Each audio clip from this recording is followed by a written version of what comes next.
late January, on a dark winter's night, a flash of lightning came across the sky, and a little girl was born, his daughter. Some people say they don't know who her mother was, and others say, those of us who know, that her mother was Danu, the mother of the gods and goddesses of Ireland. And it was from her womb came this beautiful baby girl with hazel eyes and golden curls, and a very strong in body and spirit. She had a spirit and an energy that it was as fiery as the sun and as deep as the deepest ocean. And when her father Andaiah saw her for the first time, he said, I know your name. You should be Bridget. Mm-hmm. And so it was. She was born at the beginning of spring. The snowdrop is her flower. Mm-hmm. The swan, their swan feathers, is her bird. The fox, the dandelion. So many things are associated with Bridget. And she grew very, very strong in mind and in limb, but also very, very beautiful. And when she grew up to be a young woman, she was a young goddess. She went to her father and said, Father, let me be of service to the world.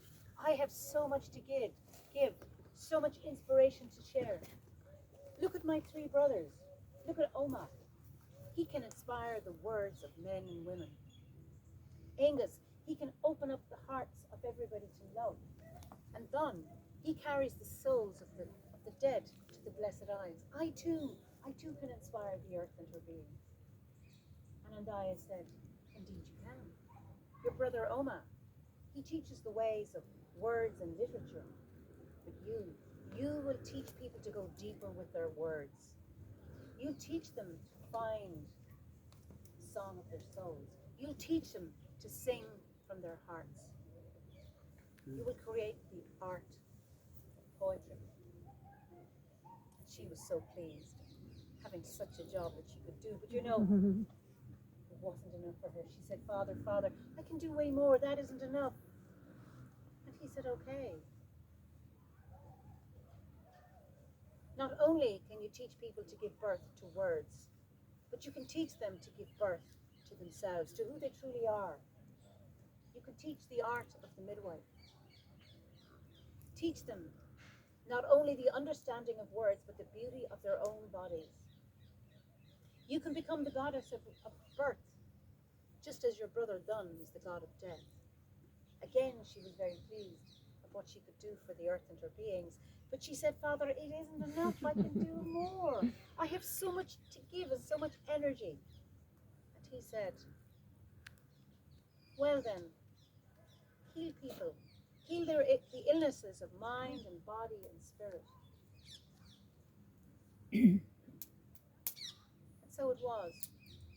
She became a healer. So she was the goddess of poets, the goddess of healing, the goddess of midwives. And she wandered the earth, healing people, inspiring people, bringing peace and joy, just with a look, with a smile, with a gentle touch. And one day she was passing the forge of her brother, Gwibnu, the smith god. And she stood at the doorway watching him as he wielded his hammer, as he was forging a sword upon the anvil. Oh, how she wanted to do this, and this surge came right through her. Oh, if only I could hold that hammer. And Gwibnu, her brother, looked up and he smiled at her.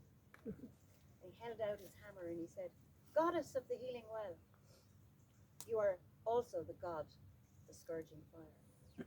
No healing can happen without the fire of life. No beauty without the suffering of the well and rebirth. Here, take my hammer, forge a sword, create a new world each day. So she took the hammer in her hand and she wielded it. And so it was after that she also became the goddess of smiths. So this is why we honor Bridget at this time.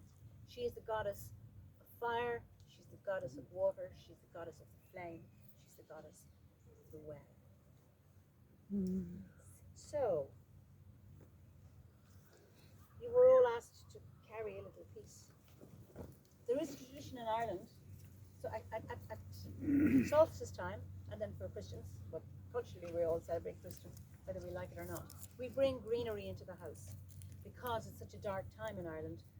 We bring the holly, which is a shiny leaf, the ivy is a shiny leaf, to bring some light into the house. So we decorate the house with greenery, and then you keep it until the imok fire, and then you put it into the fire. It represents the old, what you no longer need. So I invite you to blow into this. It's not quite ivy or holly, but you know what I mean. Blow into it what you want to let go of.